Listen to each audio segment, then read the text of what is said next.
Olá, queridos, um grande prazer poder estar aqui mais uma vez com vocês no nosso canal Pensamento Vivo. E nós vamos falar um pouquinho aqui a respeito do maior instrutor que já existiu aqui na Terra. O maior exemplo que nós deveríamos, seguir de perto. E estamos falando aqui a respeito da pessoa de Jesus Cristo. Lá no passado, a Bíblia revela nos Evangelhos, do livro de Mateus em diante, a respeito de como Jesus ensinava, de como tratava as pessoas e a maneira como as pessoas reagiam à forma como Jesus ensinava e as tratava. Por exemplo, se você pegar aqui na Bíblia, Mateus capítulo 5, 6 e 7, que contém o Sermão do Monte, que poderia, verdades muito profundas que Jesus ensinou de uma forma bem simples, usando ilustrações, usando símiles e metáforas, usando as coisas do cotidiano das pessoas, trazendo para elas verdades muito profundas e espirituais, mas com uma linguagem de fácil entendimento. O poder da forma como Jesus ensinava era tão grande que no finalzinho do seu sermão, no capítulo 7, versículos 28 e 29, nos informa ali que quando Jesus terminou o Sermão do Monte, as pessoas ficaram maravilhadas com a forma como ele ensinava, porque ele ensinava como quem tinha autoridade. Ou seja, ele usava as escrituras, o conhecimento das escrituras, de uma forma poderosa. E não ensinava como seus escribas, como seus instrutores da lei, que geralmente usavam a lei para transmitir de forma mecânica, de forma robótica, não olhando o princípio por trás das leis, mas sim a letra da lei. Jesus não era assim. Jesus olhava para o coração das pessoas. E por isso ele conseguia atingir a parte mais profunda dos sentimentos dos seus ouvintes. Tanto é assim que até mesmo pessoas, soldados que foram enviados para prender Jesus, não conseguiam. Ficavam também pasmadas, maravilhadas com a maneira como Jesus ensinava. Por exemplo, se você for lá no Evangelho de João, capítulo 7, versículos 45 e 46, quando os soldados que foram enviados pelos fariseus, pelos sacerdotes, para prender Jesus, retornaram sem Jesus, eles perguntaram, cadê? Por que não trouxeram ele? Aí eles disseram, homem nenhum falou como ele. Nenhum homem jamais ensinou como ele. Eles ficaram pasmados. Aí os líderes religiosos lá ficaram irritados. Será que vocês também se tornaram discípulos? Ficaram também enfeitiçados por ele? Ou seja, a forma como Jesus ensinava, as verdades profundas, tocava lá no fundo da alma. Conseguia mexer com as emoções, com o âmago, com o cerne das questões.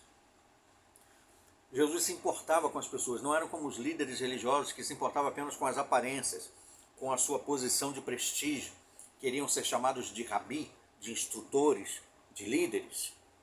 Andavam bem vestidos e humilhavam os outros, chamavam o povo de povo da terra, povo amaldiçoado, que não conheciam a lei, porque eles tinham um entendimento um pouco mais avançado, segundo eles, do que os outros. Mas Jesus não era assim. Você vai lá no livro de Mateus, capítulo 9, versículos 30, no versículo 36, por exemplo, lá menciona que Jesus tinha pena das pessoas, olhava para as pessoas e conseguia perceber suas dificuldades. E a pena que Jesus sentia não era simplesmente um sentimento passivo, de olhar e falar, tadinho, e ir embora. Não. Era um sentimento de compaixão que movia Jesus a agir. E por que ele sentia isso?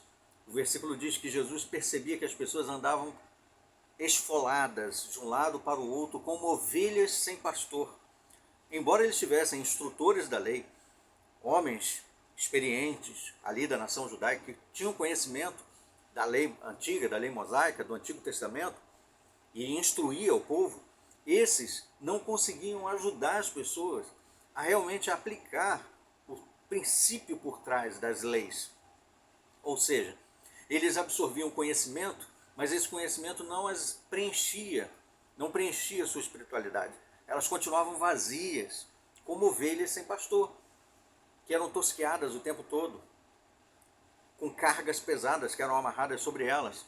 E Jesus percebia isso, e aí as ensinava brandamente, com toda a sua habilidade de ensino, mostrando qual é o verdadeiro propósito da lei, a verdadeira personalidade do Pai, que não é aquela figura carrasca que os fariseus queriam transmitir para o povo.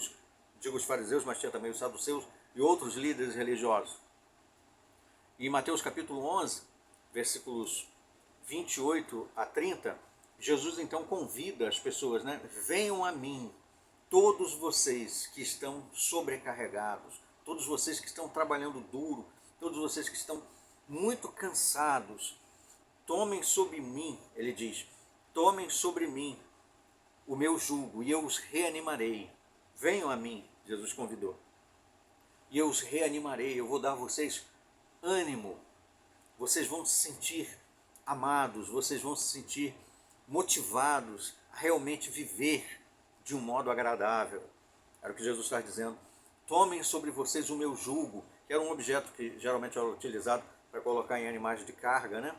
Jesus estava assim oferecendo o jugo dele, tipo, eu vou ajudar vocês a carregar, a enfrentar essa empreitada da vida.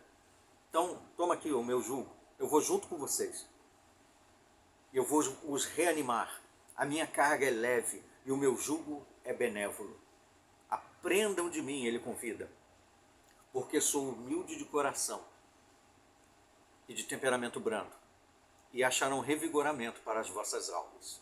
Então, muito diferente dos líderes religiosos daquela época e de hoje também, muitos, Jesus não era assim.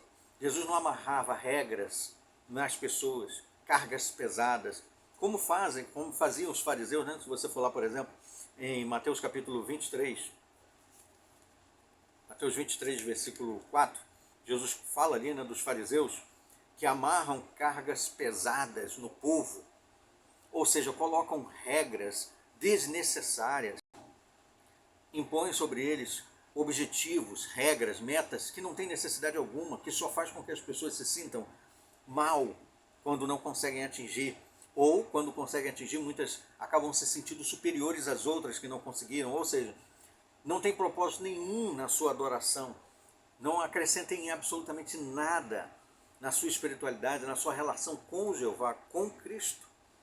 Jesus não é assim.